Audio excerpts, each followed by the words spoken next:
Hello students, आज हम लोग रचनाएं सीखेंगे। किसी भी त्रिभुज के समरूप कैसे हम दूसरा त्रिभुज बनाते हैं, ये चीज़ हमें सीखनी है, जो कि यूपी बोर्ड के रचनाओं वाले चैप्टर में प्रश्नावली 11.1 का एक में ही आते हैं।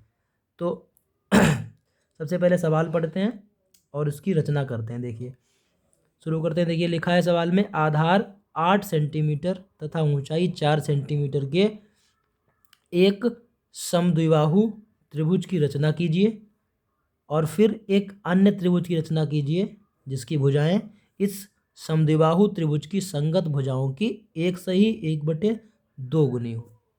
तो देखिए, सबसे पहले उसने हमें बताया है आधार 8 सेंटीमीटर, ऊंचाई 4 सेंटीमीटर, एक समद्विबाहु त्रिभुज की रचना कीजिए। तो सबसे पहले हमें एक समद्विबाहु त्रिभुज की रचना करनी है। देखिए, पटरी जो हमारे पास है, इस पटरी से हम एक आधार बताया है 8 सेंटीमीटर, तो आधार 8 सेंटीमीटर खींच लेंगे।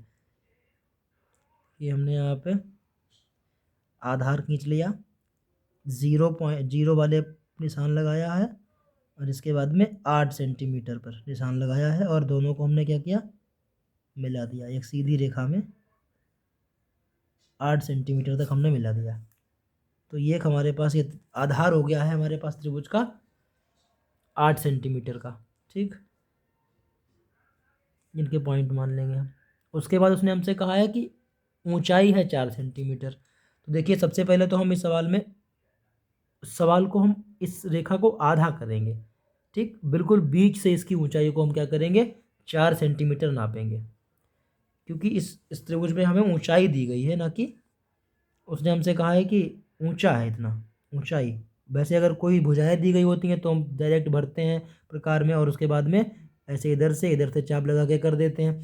लेकिन हमें इस त्रिभुज में ऊंचाई बताई गई है, तो इस त्रिभुज को पहले अर्धक करेंगे, बीचों बीच में उसकी ऊंचाई निकालेंगे।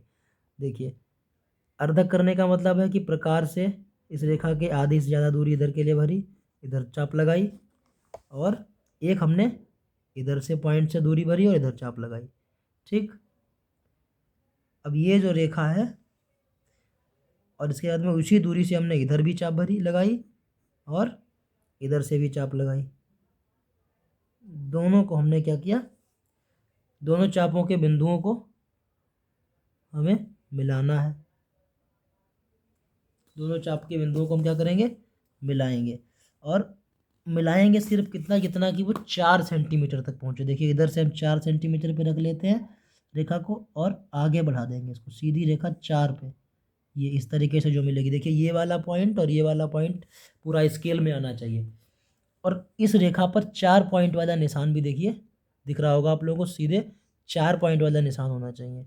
और इस पॉइंट से हम बिल्कुल 4 सेंटीमीटर की एक रेखा ऊपर तक खींच देंगे। ठीक, अब अगर हम यहाँ से त्रिभुज बनाते हैं तो हमें पता चल जाएगा कि त्रिभुज की जो ऊंचाई है वो साफ लग रहा है हमें 4 सेंटीमीटर है। देखिए, जहाँ पे ये रेखा मिली हुई है यहाँ पे हम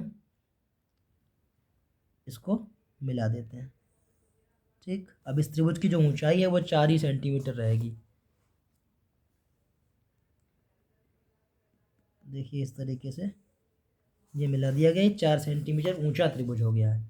ठीक, अब ये रेखाएं भी समद्विबाहु उसने बताया है 4 सेंटीमीटर ऊंचाई। देखिए, ये वाली रेखाएं जो होंगी बराबर होंगी। मैं आपको नाप के दिखा देता हूँ यहाँ पे। देखिए, ये 0 से मैंने नापा है, ये 5.6 सेंटीमीटर की हो रही है, 5.6 सेंटीमीटर की रेखा। अब इधर से अगर हम नापेंगे तो देखिए जरा, इधर से भी ये रेखा 5.6 सेंटीमीटर की, देखिए 5.6 सेंटीमीटर की रेखा ये बन रही है।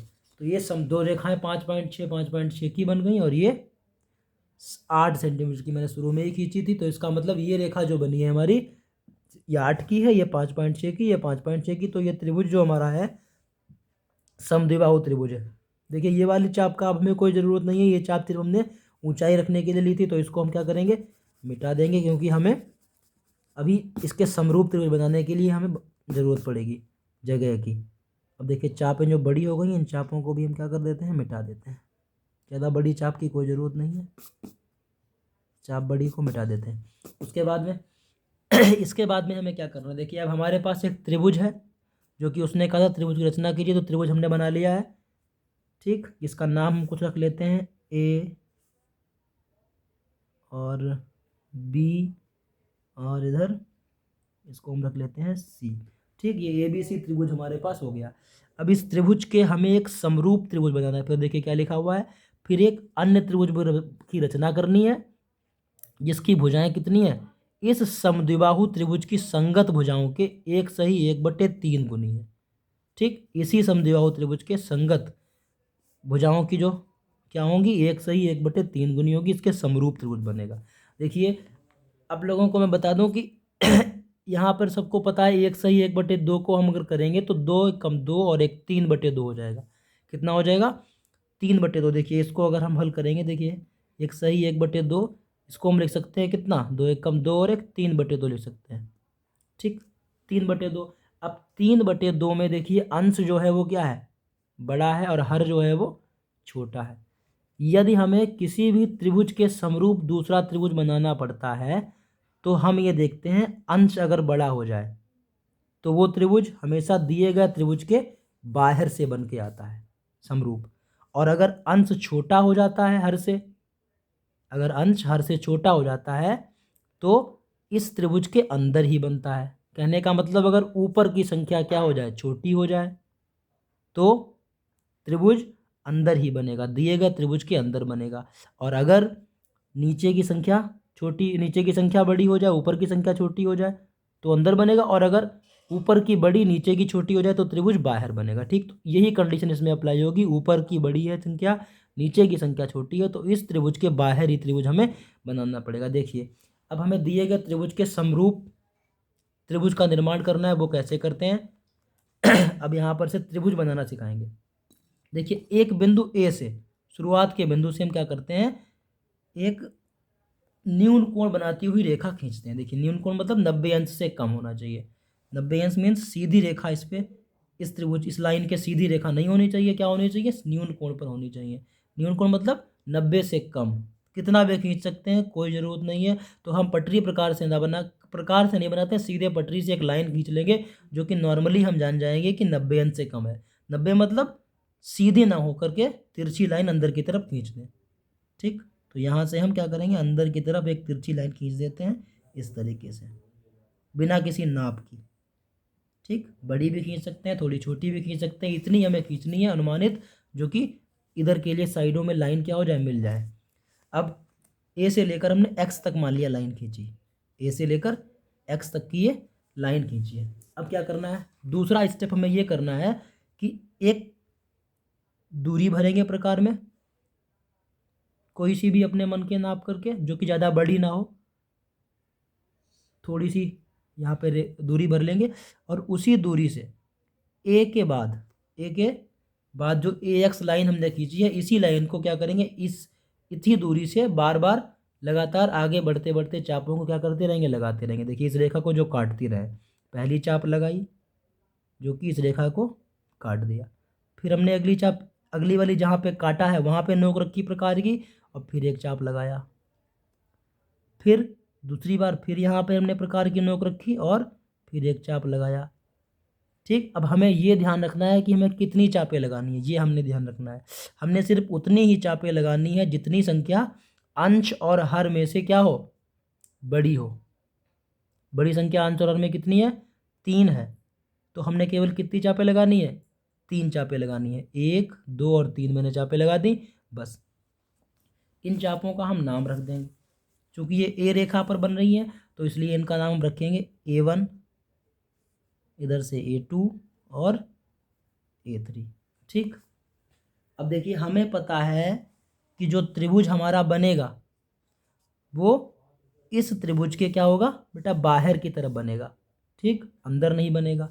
तो जब हम ये जान जाएंगे त्रिभुज बाहर की तरफ बनेगा, तो हम ये देखते हैं कि तीसरा और 3 लिखा हुआ है, 2 लिखा हुआ है, तो जो बड़ी संख्या है वो तो अब बाहर की तरफ जाएगी, और जो छोटी संख्या है वो, जितना छोटी संख्या है उतने नंबर की चाप को क्या करेंगे हम, इस वाले पॉइंट से बी वाले पॉइंट से क्या करेंगे, मिला देंगे। देखिए छोटी चाप कितने नंबर पे है, मतलब छोटा जो संख्या लिखा हुआ है इसमें, छोटा नंबर लिखा हुआ है कितना, 2। तो दूसरे नंबर की चाप से हम बी को क्या कर देंगे, मिला देंगे। तो देखिए कुछ नहीं करना है, सिंपली हमें इस वाले पॉइंट से बी वाले पॉइंट को क्या करना है, मिला देना है। देखिए इस पॉइंट से बी वाले पॉइंट को मिला देना है। ठीक, इस वाले पॉइंट से इस वाले पॉइंट को हमने क्या कर दिया, मिला दिया। अब इसके बाद में हमें क्या करना है, तीन, 3 नंबर पे है, तो 3 नंबर का मतलब हो गया कि तीसरे वाले पॉइंट पर से हमें रेखा खींचनी पड़ेगी। तो देखिए बाहर के लिए, तो देखिए क्या करेंगे, इसी के समांतर एक रेखा तीसरे वाले बिंदु से भी खींचेंगे, जो कि इसके क्या होगी, ए टू बी के, ए टू से लेकर के जो बी तक रेखा खींची हुई है, इस रेखा के समांतर ही रेखा खींचेगी। ठीक, और एक चीज़ बता दूं, जब इसके समांतर रेखा खींचेगी तो हमें इस वाली रेखा को क्या करना पड़ेगा, और आगे बढ़ाना पड़ेगा, क्योंकि अगर जब हम इसके समांतर रेखा खींचेंगे तो हमें कहीं ना कहीं पर तो वो मिलानी पड़ेगी। तो इसलिए इस रेखा को हम क्या करते हैं, जैसे ये खींच करके आई है उसी तरह से इसको हम रेखा को और बढ़ाएंगे। देखिए कितना बढ़ाएंगे, इस रेखा को हम यहाँ से इसी आधार पर बढ़ाते हुए चले जाएंगे, और रेखा को हम थोड़ा दूर तक बढ़ा देते हैं। ठीक, जो कि इसके समांतर जाएगी तो हमें आगे पता है आगे जाएगी। ठीक, तो थोड़ा सा हम और इसको बड़ा करते हैं। ठीक, बड़ा कर दिया हमने, यहाँ तक इस रेखा को खींच दिया बिना किसी नाप के। इस ए बी रेखा को हमने और बढ़ाया। ठीक, कितने तक बढ़ाया, मान लिया वाई तक बढ़ाया। कितने तक बढ़ाया, वाई तक हमने मान लिया इस रेखा को बढ़ा दिया। अब रेखा को बढ़ाने पर क्या है, अब इसके बाद में हमें क्या करना, इस वाली रेखा, इस वाले बिंदु से इसके समांतर एक रेखा और खींचनी है। देखिए समांतर रेखा खींचने का तरीका आप लोगों को नहीं पता है तो यहीं से देख लीजिए। देखिए समांतर रेखा कैसे खींची जाएगी, यहाँ पर एक हम प्रकार की नोक रखते हैं और एक इस तरीके से चाप लगाते हैं। ठीक, सेम दूरी रहने देंगे, प्रकार को बिल्कुल भी हिलाएंगे नहीं, और जिस बिंदु से हमें रेखा खींचनी है उस बिंदु पर फिर प्रकार की नोक रखेंगे, और जिधर से हमने चाप पहली लगाई थी उधर से ही चाप को क्या कर देंगे, फिर से घुमाएंगे और इस तरीके से एक चाप काट देंगे। ठीक, ज़रूरी नहीं है कि वो हम इतनी ही बड़ी काटें, हम यहाँ तक भी मिला सकते हैं। ठीक, हमें यहाँ तक भी मिला सकते हैं, हम इसको यहाँ तक भी मिला सकते हैं। ठीक, उसके बाद में क्या करना है, अब हमें दूरी को हटा करके इस वाली चाप को क्या करना है, प्रकार में भरना है। कितनी दूरी में ये चाप लगी हुई है, देखिए यहाँ पे निशान रखेंगे प्रकार का, और बढ़ाते चले जाएंगे जब तक कि वो इसके बराबर ना हो जाए। ठीक, अब हमने मिलाया, चाप अभी छोटी है, थोड़ी सी और बढ़ाएंगे। ठीक, यहाँ पर रखेंगे, देखिए दोनों, ये देखिए दोनों तरफ से पेंसिल की नोक, प्रकार की नोक, दोनों में ये चाप की दूरी क्या हो गई है, भर गई है। ठीक, अब इसी चाप से क्या करेंगे, यहाँ पर पॉइंट रखेंगे और इसी को हम क्या करेंगे, काट देंगे यहाँ पे। ठीक, बात समझ में आई सबके। इसको काटने के बाद हम चाप जहाँ पर मिल रही है वहाँ पर एक पॉइंट रखेंगे, ताकि हमारी स्केल जो है वो गड़बड़ ना हो, और बिल्कुल इस पॉइंट से इस पॉइंट को मिलाती हुई रेखा यहाँ तक खींचेंगे। देखिए इस पॉइंट से इस पॉइंट को मिलाती हुई रेखा खींचेंगे, जो कि बिंदु ए वाई, जो रेखा हमने वाई तक बढ़ाई हुई है बी वाली, उस रेखा तक हम इसको क्या करेंगे, मिला देंगे। देखिए ये हमने मिलाया, बी वाली रेखा पे मिलाया। ठीक, इस रेखा के समांतर इस रेखा को हमने बी वाली पर मिलाया, जो कि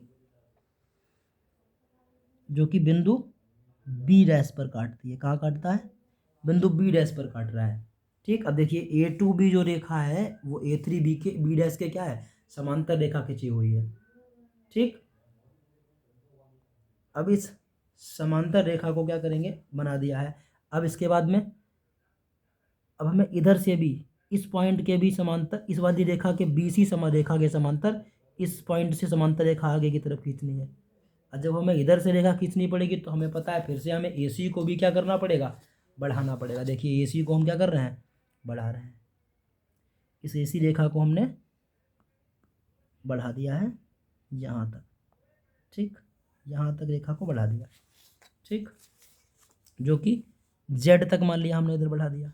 ठीक, इधर एक्स बढ़ाया, वाई बढ़ाया, जो कुछ भी मान सकते हैं, कोई ज़रूरी नहीं एक्स वाई जेड बढ़ाया। और बढ़ाने के बाद हमने क्या किया है, जो रेखा बी सी है इसी के समांतर हमें बिंदु बी से रेखा खींचनी है, जो जेड को जेड तक मिलेगी। देखिए कैसे, इस पॉइंट से हमने नापा, हमने ये इस पर देखिए सेम वही अपनाएंगे जो हमने इन रेखा को समांतर खींचने में अपनाया था, वही यहाँ पे। पहले हमने ये लाइन खींची, बिंदु बी डैश से हमें बनानी है, तो बिंदु बी डैश पर रखेंगे लाइन और फिर से उतनी ही दूरी की चाप क्या करेंगे, लगा देंगे। सेम उसी तरीके से अब की बार हमें फिर चाप को गिनना है। देखिए चाप थोड़ा सा कम कर लेंगे प्रकार को, चाप यहाँ पर हम देखिए, ये ज़रा देखिए चाप यहाँ पर बराबर हो रही है, हाँ ठीक, चाप बराबर हो गई। अब इसी दूरी से भर करके हमें यहाँ पर से चाप को लगा देना है, ठीक, लग गया। जहाँ पे चाप ने काटा था वहाँ पर फिर एक पॉइंट रखेंगे और इस वाले बी डैश वाले पॉइंट से इसको मिलाती हुई एक रेखा ऊपर की तरफ खींच देंगे, ठीक। बी डैश से मिलाती हुई रेखा एक हम इस पर खींच देंगे। देखिए यहाँ से हमने रेखा खींची जो कि यहाँ पर मिल रही है, ठीक। अब जो बी डैश से रेखा हमने खींची, जो रेखा ए जेड को या सी जेड को काट रही है, कहाँ पर, बिंदु सी डैश पर काट रही है, ठीक, बिंदु सी डैश पर काट रही है। अब देखिए हमारे सामने एक त्रिभुज बन करके आया है ए बी डैश और सी डैश। ये ए बी डैश और सी डैश जो त्रिभुज बन करके आया वही ए बी सी त्रिभुज के क्या है, समरूप है, जिसकी भुजाएं क्या है, 3/2 या फिर 1/2 गुनी है, ठीक। इस तरीके से हम जो त्रिभुज होता है, त्रिभुज के समरूप रेखाओं को, जो त्रिभुज दूसरा बनाना होता है उसको क्या कर सकते हैं, बना सकते हैं। सिंपली